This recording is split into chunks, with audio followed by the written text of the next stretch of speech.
Hello YouTube, welcome back to Matti Kelby's farm, where we've come to take a bit of a visit and see what he's up to. You can see it's been a wet year and you can see his trees growing well.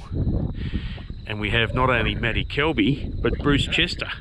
Hello, the A-team who came along to see Matti's farm because like me, we're just completely intrigued at growing a farm of macadamias out here in the big rolling hills of Backmead near Kyogle. And from what we've seen so far, Matti, the trees are pretty happy. I can see flush growth on a bunch of these. It's been the right season for it, hasn't it? It has, yeah. It's been a good year for that. You're not overly wet on the ground here? No. We put the drain in out here a couple of months back. Yep. And yeah, it's made a huge difference to drawing this paddock out. And so, I can see pelletised manure going down. Yes, that's terra firma. Yep. Terra firma pelletised. Oh, pelletised chook? Yeah, it's basically dynamic lifter, but a cheaper brand. Yeah. It does the same thing. Yeah, they offer good prices around here too, and Norco have said that they're probably the most competitive at the moment. $11 a bag, I get it for. Oh, that's cheap. Yeah, the big 20. The 20, yep. Might want to show that. Yeah, I get their one called Organic Life. 25 kilo, $11.50 I think I paid for that. That's good. That's good for pelletised. Yeah. I'm just my foot spreaders have just taken my second delivery of silica booster from Queensland Organics. They're the other cheap people, and that's still, despite the fertiliser crisis, it's still $390 a tonne for that. And I've done that instead of my chemical feed with Eco Growth because I'm taking the view it's just getting better results. And you know, you see what Peter Fraser comes up with, and you see what this guy's come up with, feeding his organic food. I want some of this action. I want some of the results. Well, you know, that's the secret here. Yeah. Smaller scale, but after watching the video with Peter, I definitely think I'm going to go that way. Yeah. Use less chemical. So maybe around the summertime, use it. Yeah. And then just more compost and just let it rot down because it's slow release. So the worm activity, castings and that. It's slow release, absolutely slow release. My agronomist said I've got to start spreading more out. So I've got a couple of parts up in the house to build a spreader later on once I get back to work. If I'm ever allowed to cross the border again. Into WA, yeah. He's not popular at the moment. No, he's on his way out. You think? Yeah. Even the ones that were all going for him, he's pissed them off too. Yeah, I think the attitude now is just, look, let's have Omicron and get over it and hopefully see what's on the other side. Yeah. But anyway, you're here for now. You've been here, what, 8 months? Bit more than that? Yeah, since May. Wow. Yeah. That's a long time to be locked away from your work. Done? Yeah. Fantastic All work. on my own. Yeah. Yeah, well, at least you haven't How had much to. money did I save on wages? Yeah, well, heaps. Love it. So now we're in an area here now where you've obviously, these are recent plantings, right? Yeah, since November, everything you see here, there's 14 rows. Yep. Everything since November, and a couple of replants from little instant we had in September. With that manure. Yeah, I had that tested and I was right. It was salty as. So it was salt. Yeah, it was salt. It had just rotted down, and the salt content had just sort of stayed there and just sort of built up through the. So salt goes to the bottom of a manure pile if you leave a manure pile long enough, or did they give you manure that was too salty? No. We used it the first year. Yep. It was fine. Yeah. And then we sat the leftovers over there, and so I went and put it out again. I even put it on the older trees, and the same thing as with the salt burn on the odd leaf here and there. So I went and grabbed a couple of bits out. Yeah. Put it into a bag, took the agronomist, and he sent it off to EAL in Lismore, and it come back, and it was past the threshold just Of salt. salt. Yeah. And that was enough to kill some of these trees. Yeah. Well, fertiliser. Yeah. Now what varieties are in the latest plantings? What were the 203s here. 203s in this row here? 203s, love these. These are a great tree. Yeah. 816, 849, J, Dado, A38, 203, and then it just repeats. Right. Wow. So that's, and we actually drove past some of your 4-year-old trees on the way here, and I know Bruce remarked that was, the trucks were like baseball bats or something. I think he said they They were. had nuts the size of golf balls which I've sent you the photos. Yes, yeah. Maybe you could put them in at the end. I don't know if I can put them in. I'm not technically that great yet, but honestly, you've picked them all off though, haven't you? Yeah, I do. With the aim of putting energy in the tree, or spray. oh, you had to spray. We've had scale pop up from some nursery trees I got 2 years ago. Yeah. And it's getting a bit out of control, so I had to go around and spray. So we picked them off, and I've got something to eat. Right. Well, we should add that wasn't Tim Hills's nursery, because I don't want anyone thinking you're one of Tim Hills's customers and you got dud trees from him. No, I got these as a bargain basement. No, after I got stuffed around by another nursery. Yeah. We've spoken about. Yeah. I had all the holes dug, and these come up on Facebook, buy, swap and sell.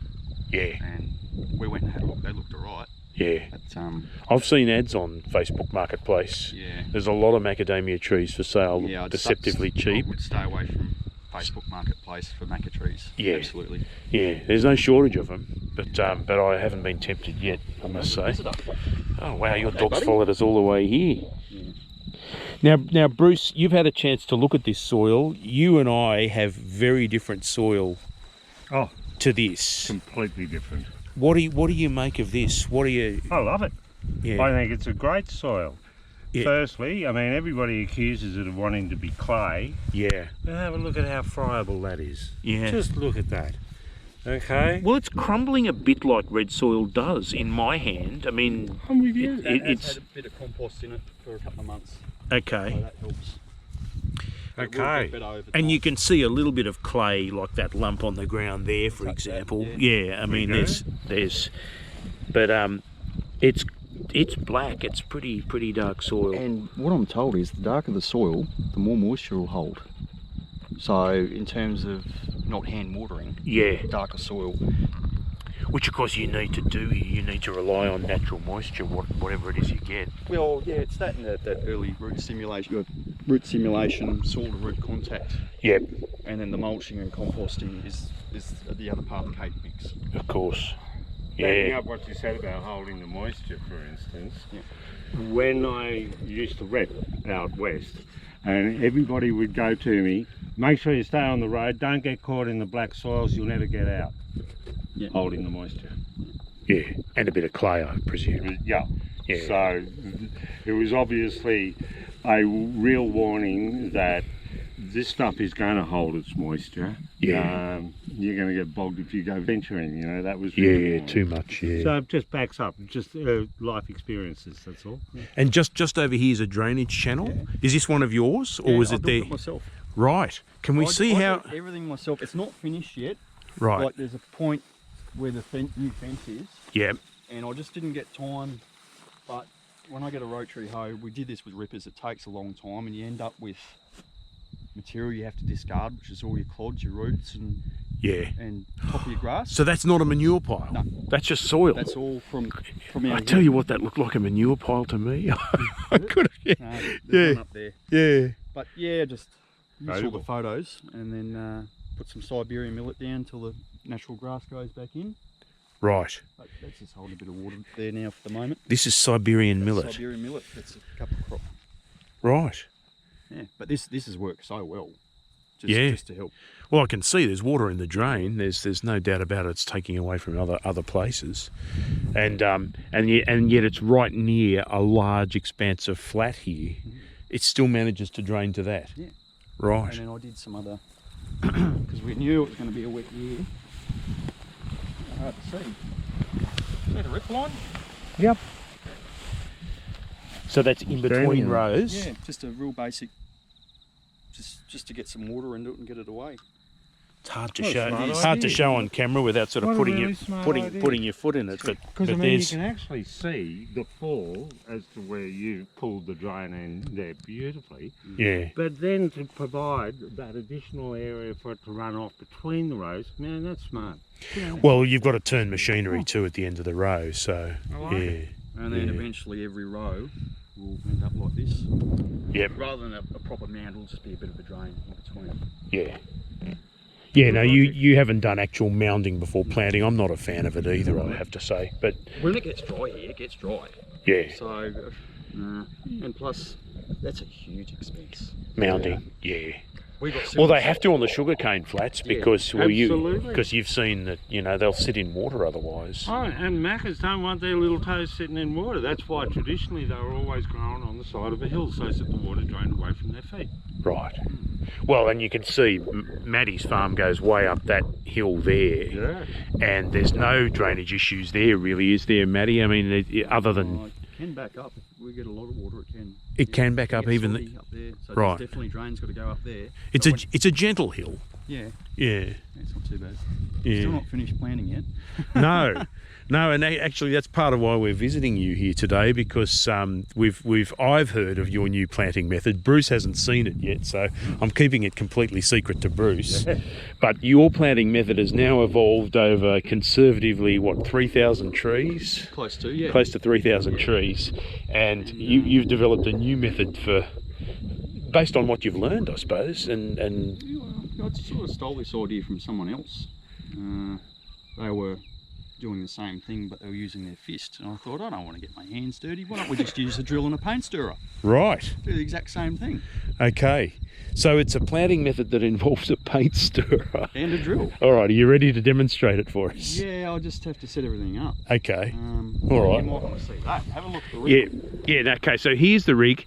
You've got a tank full of some black liquid here. 1,000 litres of water. Well, it was 1,000 Well, litres of water. It's not just water, is it? But 1,000 litres of water, 2 litres of sea salt. Okay. That's all? That's it. Wow. Yeah. That really turns it black. It does. I mean, I'm a sea salt fan from way back. It's great on my roses, but yeah, that's one hell of a container. Okay, so the sea salt is to wet the planting hole? No, it just goes into a mix. Okay. So I'll explain this. And what we have here, by the look of that, are these water crystals? They are. These are water crystals. Good idea when you get the bags to keep them in a seal bucket. Because otherwise they Moisture. swell up. Moisture. Yeah. Now, when you use these, and these aren't my secret, I'll explain the secret later, but they help. These are some I prepared earlier. Oh, look at that. Wow. Right. Shivering jelly. That would take at least half. That would, It is. That would, You've had dessert in hospitals, haven't you? No, I don't. I'm not looking forward to that. that would take, Okay, there. take at least half an hour. So if you're Wow. going to use these, you should let them expand in the water. Yeah. Look, I copied you for the first time last December. I was out there in the fields planting in huge humidity and real hot weather. And I had an open bucket of water crystals. Now, in that one humid day, by the end of the day, the crystals were swelling and sticking together. Turn it into a cake. Yes. Yeah. Absolutely. Which is how humid it was that day. No wonder I was sweating like a pig because, these water, just from the air, they were taking it on. So, yeah, keeping it in an airtight container, I can vouch for that. So you've got these in a bucket already. That's just for an example, just to show Right. the viewers. Right. Right. Something I prepared earlier. Thank you for So- that. I feel like a Chinese cooking show. I think we're headed that way. The magic wok. Well, we're about to head that way. There's always, here's one we've prepared earlier. And you go, Yeah. you cheated. You didn't show us how you got there. You get your teaspoon, you get your tablespoon. This is the one in between. Right. Dessert spoon, is it? Dessert spoon or something. Yep. Just one of those. Stick it in and it starts swelling up. And of course, in the ground, I'm told they last 3 years, 2 years. They keep swelling up and going back down again. Yeah, so I've dug holes up where I've found there's been no evidence of them. They've just Disintegrated. gone, yeah. Yeah. But wet year like this will probably last. But they help. But I'd say again, they're not the silver bullet. This wasn't a technique they used in the 70s, Bruce. Nothing like it. No. Oh, now what on earth is this? Okay, this is pre-prepared. Okay. Right. I can see water crystals in there. Yes, or Yep. So, a little bit of fungicide, metalaxyl.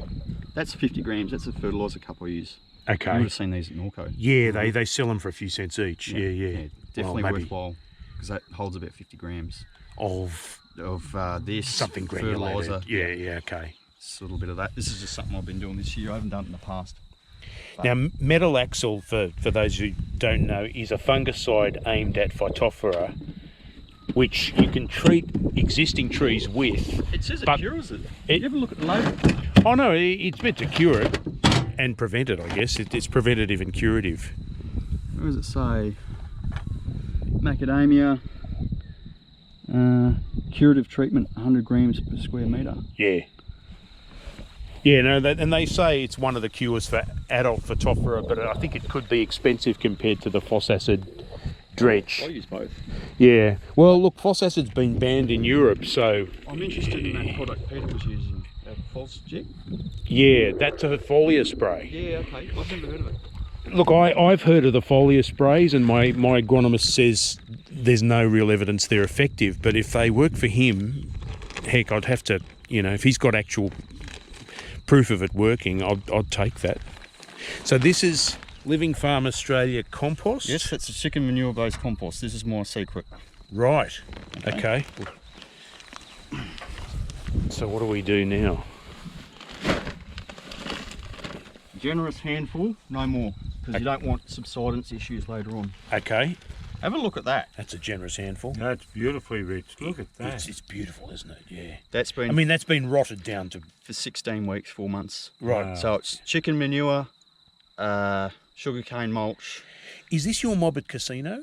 yes, Right. tea tree, and straw, like silage, leftover silage. Right. Wow. Well, the chicken Nice. manure has straw to begin with, usually. Yeah. But yeah, it's fully cooked down for 16 weeks. That makes it safe to plant into. So you're mixing that with a mix of water, crystals, metal axle, And that. and that. And then this is your sea salt that you're tapping off from the truck.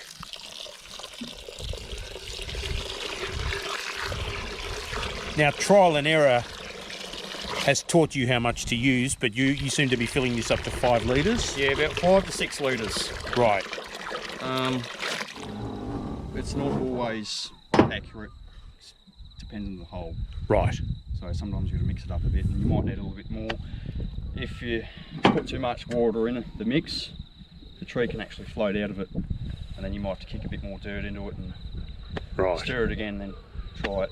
I think it's going to be best if you actually show people why that might happen, but Yeah, but don't make it float. But I'd love to see this method in action now. So I can do one of each. you've got Just got to get my. that's a paint stirrer from That is a paint stirrer. from Bunnings. It's got a bit of grass See on the it. bit? Action. Yeah. There's Trenching shovel. right. If you buy, these are great.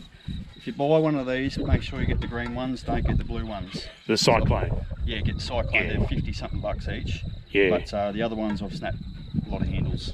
I think they're Trojan or some more generic brand or something something. like that. Yeah. Yeah, I've always wondered about those shovels. They look really handy because they're narrow, but I wondered how you can get your foot on them to get a decent assistance from your foot. And here is an electric drill. Must be a powerful electric drill.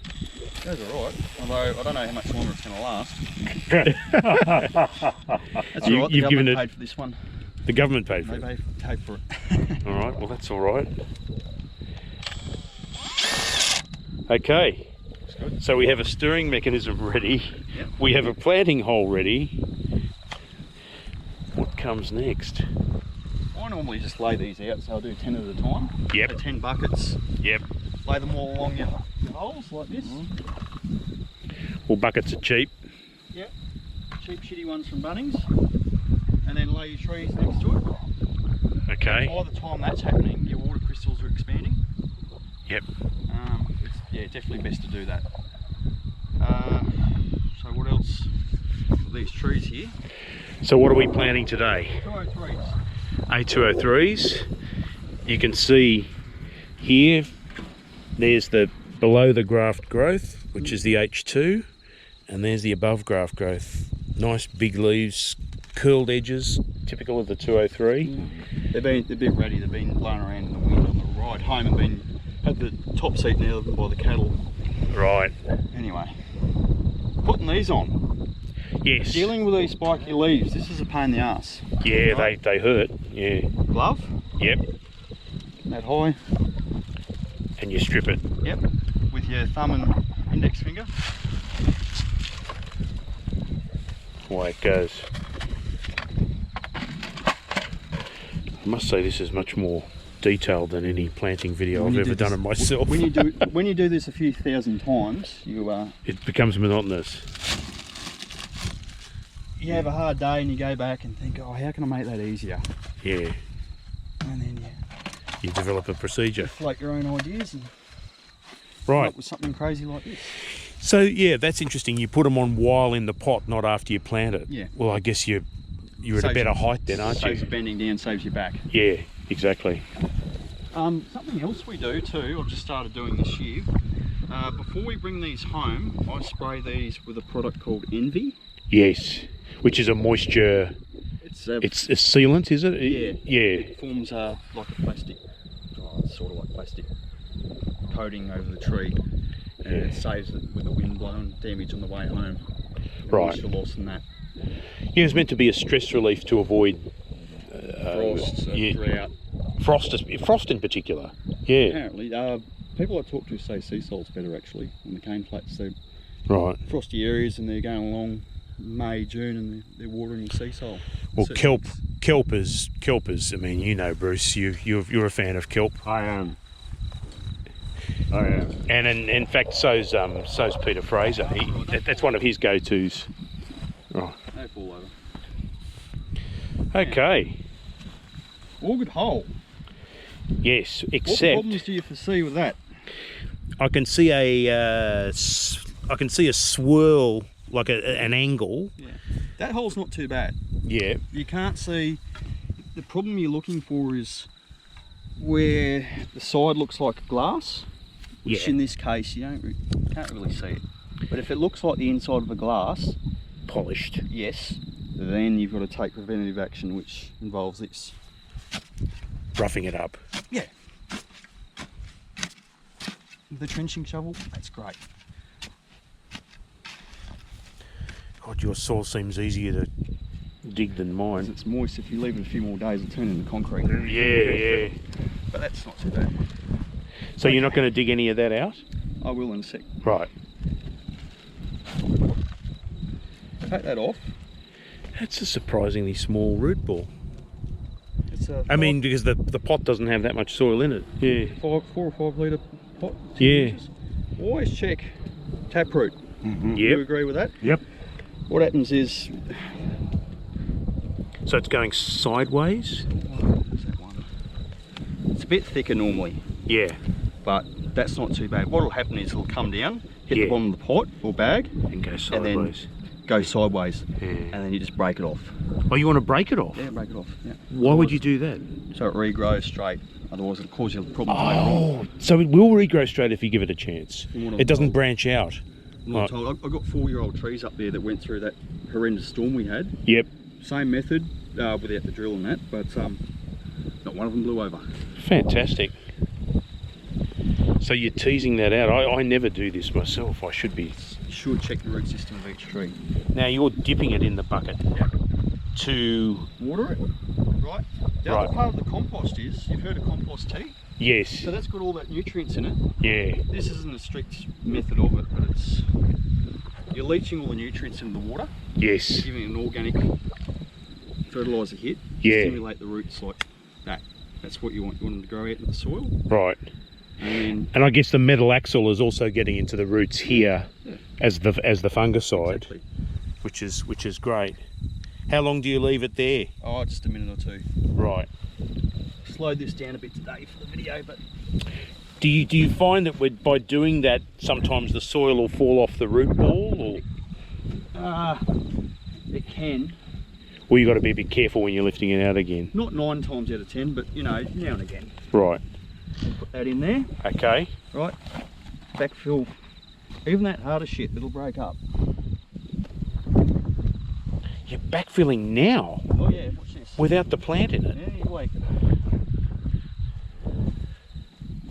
See, I know there's method in his madness, Absolutely. but it seems like, to me at the moment, it seems a bit like madness. Well, I normally do this a lot quicker. I was slowing it down. No. I know you're giving us You a guys. demo. Yeah. Obviously, you can't do every tree this slowly. Oops, sorry. Okay, that's all right. pour it over. Oh, I see the water crystals.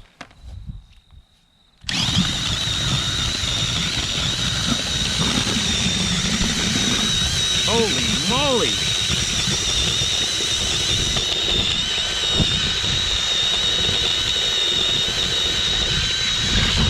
You're making a mud bath. That's a really sweet smell coming out of it when you do that. Yes, it is. That's probably on the slightly dry side, but Oh my goodness. It just fits in. magic. Isn't that incredible? Oh, efficient time and motion to look at, and then so easy at the end of the day as well. That's just great. Good on you, Chief. So you've managed to get kelp, manure, water crystals, Fungicide. metalax or fungicide, and you've got perfect root contact. Yeah, You must, shoulder because root. it's sitting in mud, effectively, So I think and it's got its start in life with moisture. yeah. Yeah. I started planting these in November. This will be 650 I've planted, With this method, and right? not lost one. Not a single tree out of Not a single 650. tree. Wow. But it hasn't been dry either. Well, I've planted 30 odd and I've lost 2, so your rate's better than mine. And then once it's done, or once they're all done, 10. Yep, Gotcha.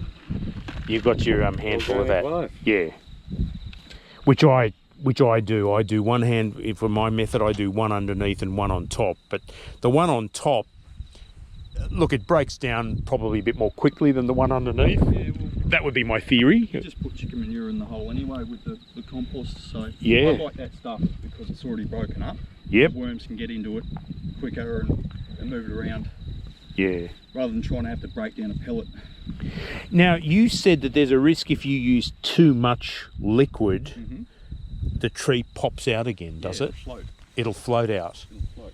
Because it's what, less saturated than the soil around it, or Not sure the physics on it. yeah. It might be a air to water ratio if there's too much air in the potting mix, Yeah.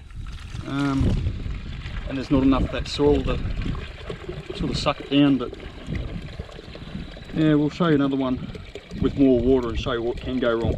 The Okay. flip side of this too is if it's too dry, then you have to force a tree in, which you don't want. Yeah. So Because you'll break feeder roots. yeah, so Yeah. it's a Goldilocks mixture with the water. Right. Get it right. Got to be just right. And then, yeah, this is what happens if you get it wrong. Okay. You sure you want to deliberately get it wrong? Yeah, it's all right. So again, we've got a fairly uneven planting hole. There's no polished side there. It's those bars on the bottom of that auger. Yeah. Now we didn't show you earlier, but for the benefit of anyone at a professional level, Matty's got an auger, but instead of a spike at the end of the auger, he's got a crossbar, which basically bashes up the side of the hole. The crossbar's slightly wider than the auger by what, about a couple of centimetres? Turns an 8-inch auger to a 10-inch hole. Right. So okay. So you've got an inch worth of solid iron bar. Yeah. Being welded in. That's been welded onto the end of the auger. So yeah, that's not something I've seen before either. Right, so there's the mixer. Oh. Yep. Don't want to lose those. No, they're important. There's a lot of voluntary taxation goes into that. Absolutely. You can see even the heavier stuff. You put it in there. it'll Okay, break I up. can see clay in that lump. Yeah. Yeah. Clay in the Sydney sense where it looks orange. But certainly turned it down very quickly in that previous hole, and then there was no resistance. Well, that's the thing. This paint stirrer. $13 paint stirrer, $700 drill. Right. Okay. Don't get a cheap drill. Don't get a cheap drill. No. It's not going to last. Yeah. What's the brand of this one? This is a It's a Makita. Makita. Right. I'd like to see how this goes in your soil, to be honest. Well, bring it along one day. I've Yeah. got some spare trees ready, but let's have a crack. yeah, red soil. I don't know if it's a different customer to this. So it's pretty heavy, but yeah, Just different colour. it's a different colour, but and there is clay. Yeah, There there's is clay as there's well. clay. It should- Yeah. The theory is I'm just changing the soil structure by doing this. Yeah, I mean you definitely are. You're whipping it. Hard stuff to you've got less rock in through your soils than what we do in the reds, which because we've always got a lot of rock. But that thing looks like it's going to plough through just about just most pure things. soil. We get a little bit of weathered gravel up on the hill, but I was up there planting yesterday afternoon after the rain stopped and no problem. Oh, gravel wouldn't be a big issue. It's like sand, it's really soft. Yeah. It's just pebbles just here and there. Yeah, no, we're talking about little boulders, aren't we? Oh, we are. little round boulders. Okay, so that's been soaking in the good stuff. Mm-hmm. But you've brought along an extra bucket, basically, to deliberately fail. Yep. I'm feeling guilty, Matty. Are you sure you want to do this? This is a bit extreme. Right. Okay, so normally if I fill that up to 10 litres it would, but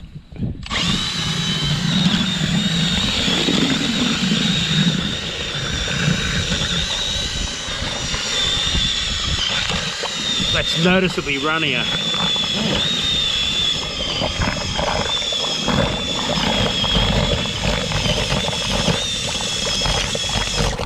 Okay. this is a Chinese cooking show. It is really. Hopefully this works. Just the only thing you're not adding is MSG. No, maybe not. Well, I can Maybe see. not enough, but what'll happen is it'll just slowly float out like that on its own And then expose its own and roots. it'll stay there. But this is about right. Anyway, it's sort of hard to predict, as I said. No, I can see what you mean. Oh, there you go. It's on the edge of. And it's pushing it up. It's pushing yeah. it up. Yeah. A bit slower, but if I leave that for 5 or 10 minutes and then push it down again, it'll be right. Okay. Just let it dry out a bit. My goodness. All right, so that's your remedy. If you've picked up too much moisture, she's started to float. Yep. Time lets the air bubbles sort of escape a bit, and all you've got to do is go and push down to Yeah. bring it in. Of course, the drier the soil, the quicker it'll go down. At the moment, the soil's pretty full of rain. Well, everything I've observed with planting macadamias, not me, okay, but Yeah. you've covered on your ear. Your auger, okay, with your nodules on the end that you've put on, that takes away that polished effect to a hell of a degree, which is what makes roots pot bound in my book. Secondly, you've pulled you've actually harnessed all your moisturing along with fungicide and everything right within this one moment of planting. You've pulled your height to the right piece. You've protected your bark, especially for your mowing where the mulch gets thrown in under there, so you're protecting your bark all the future way. There's only one other thing that I've learned that you haven't actually put in, or that I've been told that I took on board, and that is that phosphorus is the hardest thing to move in the soil. Yeah. And I always used to have a bag of rock phosphate powder Yeah. to throw into the bottom of the hole because I figured I wasn't going to get it that deep again. If we feed too much phosphorus here, Yeah. it can build up in the soil Yep. and be very hard to get rid of. Okay. So See- in our chicken manure and our compost Yeah. and the cow And your See- soil retains it much more than we do. yes. We have phosphorus in red soil, Yeah. but it's locked up. Yes. And that's our problem with red soil. It locks up the phosphorus. He doesn't have that problem. Yeah. Right. The agronomist- Yeah. Thank you. Yeah, That yeah, the explains. agronomist said I can't use manures every year. I will have to swap to a green waste compost, which is grass clippings and No. wood chips and that sort of shit. Yeah. Gotcha. So yeah, no, he's actually okay for phosphorus. Yeah. Okay. But no, that that explains. That was the only thing I Yeah. could see in what I've been exposed to that was missing, and you don't need it. See, and this is where It's too wet. this is where it became too wet. It's actually blowing the little tree over. Whereas you look at the one next to it. Apologies for the wind noise in the microphone, guys, but this is solid as a rock in pretty strong wind, 20 k's an hour at least. It'll get worse. Once this is done, then we go along with the mower, push all the grass clippings up around the tree, or underneath, Yep. and I'll come along with a 10 kilo bucket of cow manure, put around each tree. We do that with the tractor and bucket. I go and get half a tonne at a time, Yep. and we just go along, stop every third tree and just bucket a bit out. And that's its organic feed. Yeah, don't worry about it, let it rain, go back to work. Now what about your nitrophosphor? You're not doing that so much anymore? I think I think we're going to slow down on that. Yeah.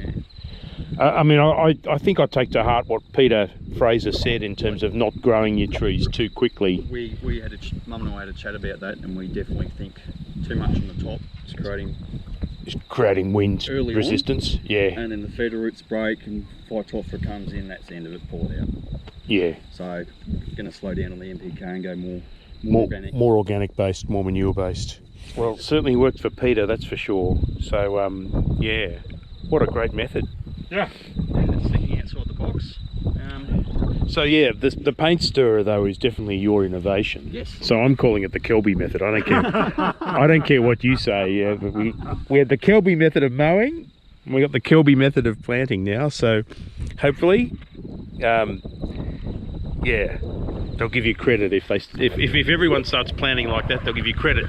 But you see mechanical planters in that farm you visited, which had 200 and how many thousand trees? 260 or 280,000 trees. They're all laser planted and off machines and that sort of stuff. See, I've checked the root system on each tree. Yeah. Taproot. Well, that doesn't happen on those farms. No, Yeah. thousands of trees going in. They can't afford They're to. going to blow out Yeah. sooner or later. But I suppose they're taking the view the ones that survive, great. If you need to replant some, well, You'll probably find to a point you come back to the old accounting doctrine yeah. of time and motion being the equation, which is ultimately why double planting occurred. Yeah. Because the little bean counters like me go, oh, we're mowing forever and a day and it's going to be 8 years before we get a crop. Let's double up. And that was the logic that went into the bean counters. Yeah, but I think no one's doing it anymore, Oh no, Bruce. they're mad if they don't. It's been proven to be absolute folly. Yeah, yeah. And as Peter Fraser said the same thing, they were planting, what, 6x3? Yeah. Or something like that. 7x4 was actually a standard behaviour for a while, but they went 8x5, 7x4, 6x3, you name it. 5x2. There's one article I read. Which one? 5x2. 5x2. Now there's an interesting combination. Well, that makes a shed.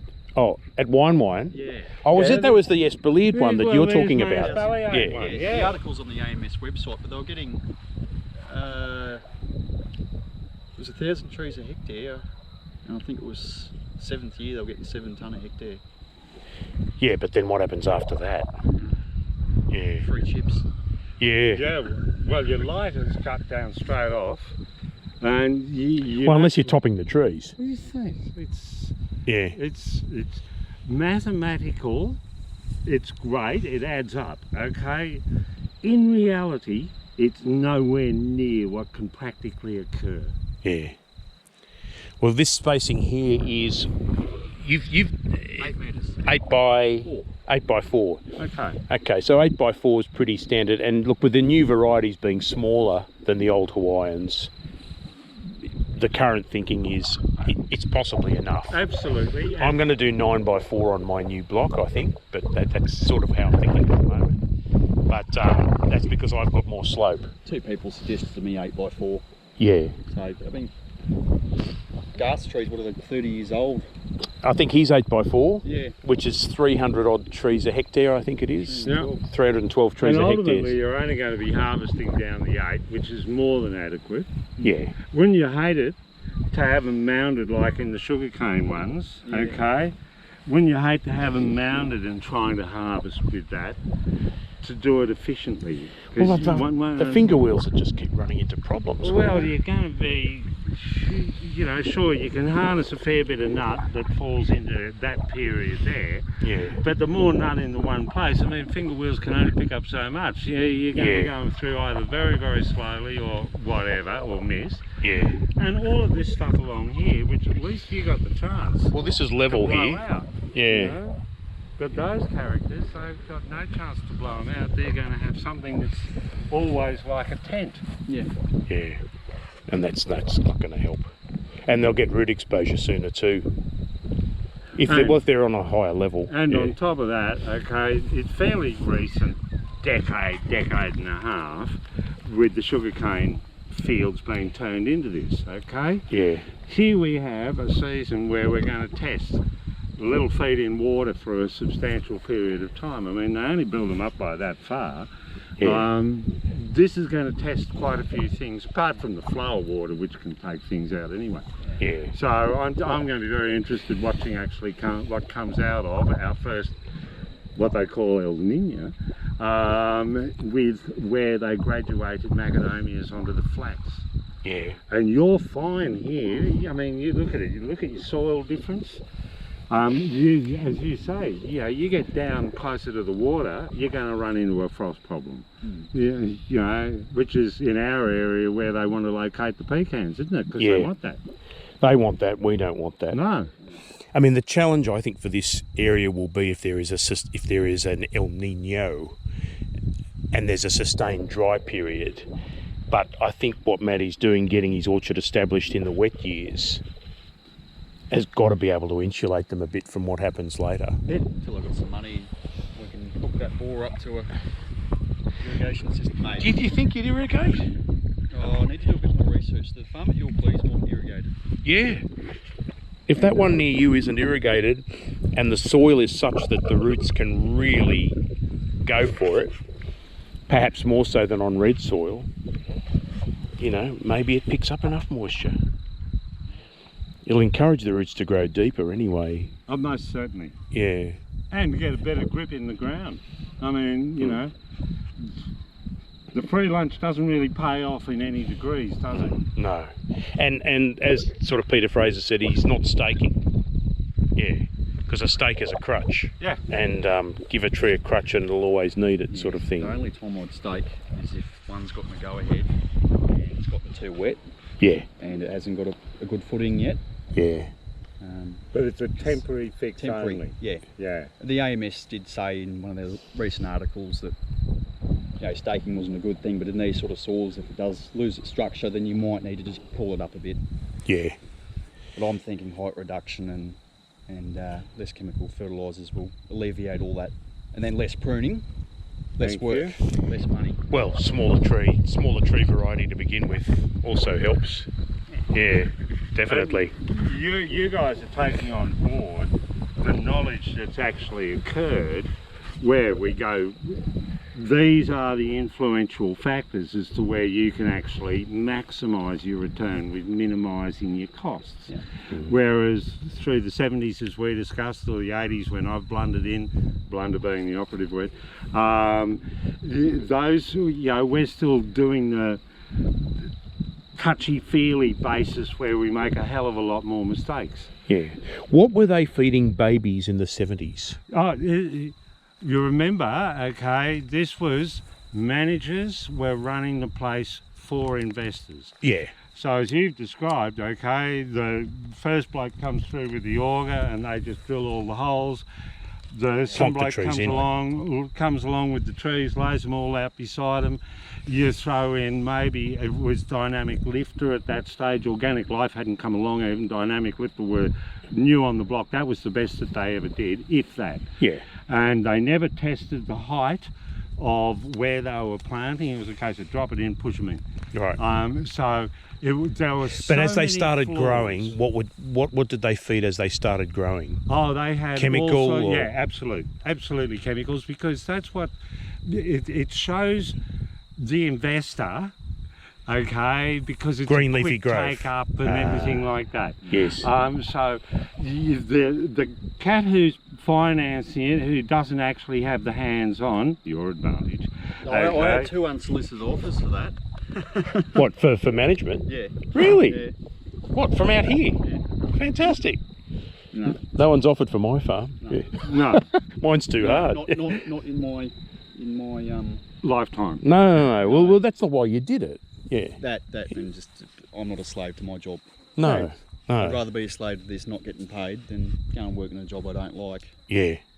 No, well, you and me. Come across with a lot of your videos, Daniel. Yeah. Is that if you're going to do a macadamia farm, etc., you've probably got to have some other interest as well that can bring you in some dosh. Yeah. And I'm not talking about the first 10 years. I'm still talking about, say, my instance organic, very small numbers, etc., etc. I said to you, I'm not going to retire in a villa in the south of France. No. So, okay, you always take on these ancillary things. In my instance, I took on, let's take a waste product and turn it into something. Yeah. And I'm never going to be, everybody goes, mate, you can get this into Woolies, look at this, look here, I can help you and all the rest. I have one standard answer. I run the business doesn't run me.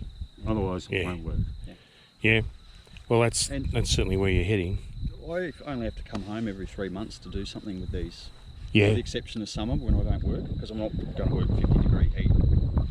No way. But there'll be a time, year 6, it seems, for a lot of these new varieties that you'll get a decent harvest and you'll need to either do it yourself or get someone to do it for you. I'll be doing it.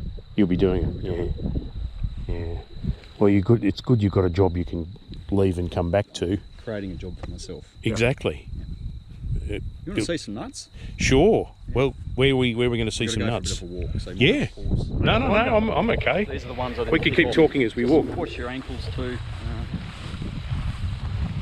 Uneven ground here. I think I'm walking through the drainage channel. No, it's over there. Oh, it's a bit over. Oh, there it is, there in the middle. Yeah. So See the extra grass around there? I put the rip line in and waited for it to fill up with water, then ran through it with the tractor. And it's created a nice sort of spoon.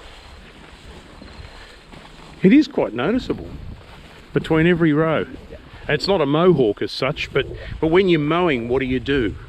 Do you just position the wheels either side of the rip?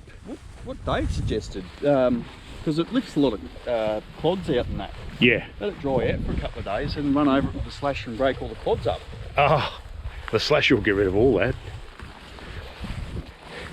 So this is all planted in the last 12 months, I take it? Yeah. November, and then there was a couple of ones that survived. The manure scare? Yeah, that incident. Yeah, it's all getting there. See, I've been around it with the herbicide. You have, yeah. Your special mix? Yes. My herbicides, look, I'm glad I got my early herbicide round in at my place. What were they spraying? I think it was glypho. I think I spoke to the contractor guy. He said, look, I think it's a glypho mix. I don't know what else was in it and whether it was full strength glypho, but look, there's differing views on it. Garth uses glypho. Just cut that off out there. You're going to cut it off? I will. It'll reshoot. Why? See how much leverage that's got in the wind? Yeah. When you take that off, Is this an A38? Yeah. Yeah, it looks like an A38. That'll encourage it to branch. I can show you one I did a couple of years back. It's an 816. Yeah. Now you're still doing one variety a row, so even when you're planting new ones, you're just adding extra of the same variety. Yeah. Okay. Thought having a mix was the way to go, Bruce? I reckon that if you can separate by row, when it comes to your harvesting, you've actually really helped yourself, haven't you? I went to an AMS New Growers Day a couple of years back, and these were all award-winning growers, and every one of them had a map of their farm, which was what was in each row, and there was something different planted next to something else. Alternating rows. Yeah. Which is, look, it's a good method. I may switch to that with my new paddock, although I'm planting grids of 9 at the moment, the way Robbie Commons does it. There's some peas. Oh, That's a noticeable one. that's a drain. Yeah. That's doing some good stuff. They're 3 years old. Oh, these are jays. They look like peas. Well, that's sort of getting a go on, isn't it? Yeah, You weren't happy with them, or you were happy with the jays. Yeah, it's the G's I didn't like. It's the G's, that's right. But even some of those have come good since I did the pruning. Well, that's interesting, because I've got a few G's. I'd like to give them a kick up the bum, but yeah. Oh no, not stimulating, but somehow getting them to behave. It's interesting, even within the one row, you've got some star performers, and the odd one that's a bit of a runt.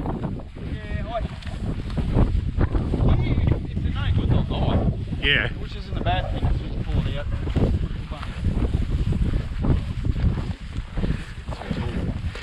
That one's a A38. A38 is, yeah. I think I have a staghorn it. I just Good. take that leverage out. Good trunk though. Beautiful. Very good trunk. So the nuts you want to take us to would be what, A203s, are they? Yeah, 2-year-old tree. 2-year-old? 2 years this month. Well, that's precocious. All right. These are a little bit smaller than the older ones. Not too bad, very thick husk on them. Yeah, no, A203 has a thick husk, which I think's a plus. I'd rather have a thin shell and a thick husk than thin both. They do have a thick shell though, but they've got a decent sized kernel on them. Yeah, they rely, They're like the A268, they rely on just being such a big nut overall that you still get a decent sized kernel. They're pretty consistent That's size of the a nuts. 2-year-old tree. Yep. Yeah, By golly, by gosh, Matty. it is good. Next year, every single one of them will flower and produce.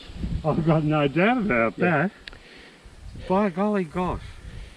These are really good, I like these. They're nice big long ray seam. Well, look at this baby here. She's got 3 nuts on her. Yeah, on that raceme. Straight off. I picked one that had 12. Get out. Really? I can show you the photo. Oh no, I And believe you, they were man. like- they were It's a bigger than bunch, those, but it bunch was an of old grapes. tree. Yeah, yeah. But they've all been picked off, so. And you've left this one as an example, but you want to pick these off to save the tree's energy, or? No, these have already been treated beforehand, so they're already contaminated, so they'll be thrown Okay. away. Yeah. But I had to, Well, the had tree to show you look, something. the tree looks healthy now, though. I must say, looks all that's- right.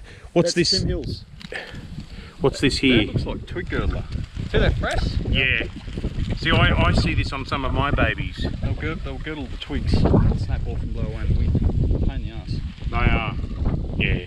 Really bad. And it's at that sort of this maturity of the tree that they're really, that's when they're really prevalent. So it's not a problem on your place. No, well, you see, they grow out of it ultimately. Yeah. Okay. Yeah. It's an age in the tree thing. Yeah. No. Yeah, it seems to be a baby problem That's for the most part. 2-year-old 203. That's a 3-year-old pea. Right. And the peas had no nut? It's meant to be precocious. They had a couple, but same again, picked them off. But they're quite a small nut. The pea's a small nut. Yeah, but they're still bigger than G. There's a twig girdler. Right. What on earth is that mess? Are they eggs or are they... Yeah. No, that's what they've eaten and shat out, I always figured. Yeah, You think that's their refuse? Yeah. How interesting. There it is. The insect? Oh, you little bugger. Yep. That's come from a moth. Yeah. Not what you want. No. But still, in the context of an overall tree, it's not going to hold it back much, is it? No. Yeah. Love that line. What you call nature spreading. Nature spreading, Yeah. I love it. That's what we call wind. Well, I haven't Yeah. got that problem. Yeah. Well, here's your windbreak here. It's growing. We've seen this before on your farm, Matty, and those trees are growing pretty nicely. They're 2 years old. Yeah. Same sort of method I just showed you, but without the paint stirrer. Okay. Yeah. So instead of the paint stirrer, we used to backfill soil, put the tree in, Yep. then backfill halfway up the root ball, Yeah. then tip your bucket of mixture in, then backfill the rest, and then cow manure on the top. And I guess the casuarina's advantage is that it will always grow down to the ground, won't it? Oh. It'll usually have foliage all the way down to the ground, so it'll always, Maybe. yeah. Or it can grow down low, but it's They were knee height when I started. you're pacing it out, Bruce. Yeah, 7 odd metres, whereas we're 4 between the trees, is that right? Oh, it's about 8 metres 10 metres to the fence, 2 metres to the tree, so it's 8 metres. to the nearest thing. Yeah. Well, and they'll never rob the thing of sunlight. No. They just won't get tall enough to do that. Well, you're also going to be using this as a thoroughfare, so you wouldn't be able to afford to let them to anyway. You know, No. You can see I've built the drain. We haven't finished that bit. This is where you get up and drown. Yeah. Yep. I got the ute bogged up there 2 years ago. Yeah. So Drag it out with a tractor. Yeah, there's a bit of a V drain. It's hard to see because of the grass. But Yeah. I'll stop there and then I'm going to go down there next year. But Beautiful. Another job. Yeah. But look, for being stuck in Backmead and being stuck on your own farm with the weather the way it was, you've kind of got lucky in a way. You've had a very productive year, and you've learned some lessons that you've clearly put into place. And thank you for sharing those with us. No problem. Because you know, if we don't share them, people just sort of stumble around in the dark. And you know, they're redoing the guides to macadamia growing for the AMS. I think there's a draft web guide up now on various bits and pieces, and they're calling for feedback from growers. But look, you can put it all in a book, but there's nothing like seeing it for yourself. So thank you again, Matty, for your time and for showing us and introducing Bruce to a new kind of agriculture. It's great education for me. Yeah. It really is. Like, I might not be planning, I might not do this. I love observing. Yeah. Yeah. Okay? Yeah. And good on you. I mean, you come up with practical things, which is on-farm experience, but you've also got your metal axle. Yeah, okay. Oh, no, but your metal... Oh, the paint stirrer. Yeah, and with the auger and all of that. Okay, as a fitter and turner, is that what I was trying to describe, or a welder? Yeah. You can actually put in things, because you can go, oh, I know this from here, okay? I bet you a media bloke who became a macadamia farmer would never ever think of this. Yeah. So thank you. Yeah. Thank you. There it is. We'll sign off now, guys, but thank you very much for watching, everybody, and we'll be back again soon. Bye.